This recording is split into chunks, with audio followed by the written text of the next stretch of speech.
Lots of folks are talking about the potential casino development on the waterfront, and let me tell you a little bit about what's happened. So, over the last couple of years, we've considered a few sites for casinos, and the question always is there going to be a development that fits New Bedford?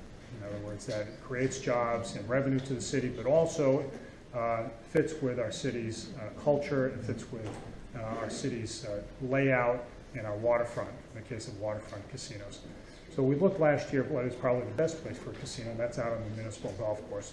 And there was a deal in the works, and that ultimately fell apart with Foxwoods because Foxwoods changed its CEOs, and the repeal ended up on the ballot, and that chilled their interest.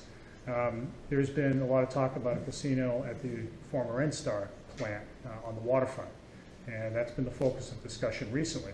About a year ago, we asked the developer, KG Urban Enterprises, to fund a study of the suitability of that site. Now, this is the kind of study that communities across Massachusetts have asked casino developers. The Expanded Gaming Act, which legalized casino gambling in Massachusetts, created a mechanism where communities like ours could go to a developer and ask for study funds, because most of the time communities, including us, can't afford to do those studies on their own.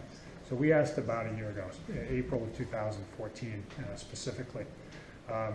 KG Urban Enterprises refused to fund that study until recently. This is the only developer in the state that refused to pay money to do a study. It's unfathomable to me why they wouldn't do that, but they did. They delayed and they delayed and they delayed. To the point where they finally agreed in January, just a little over a month ago. And so the money was used to hire Sasaki and Associates, which is one of the top planning firms in the United States. They've done casino work and waterfront work all around the globe. They, including 3 casinos in Massachusetts, they've worked on 3 successful casino proposals in Massachusetts they've worked on. So this is not a company that is against casinos.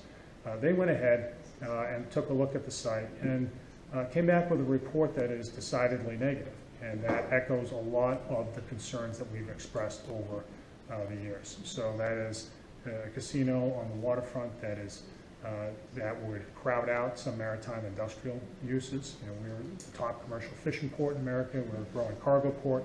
Our port is the center of our economy, so we have to, when it comes to casinos, we have to be careful about crowding out that which sustains New Bedford. It's also close to the downtown.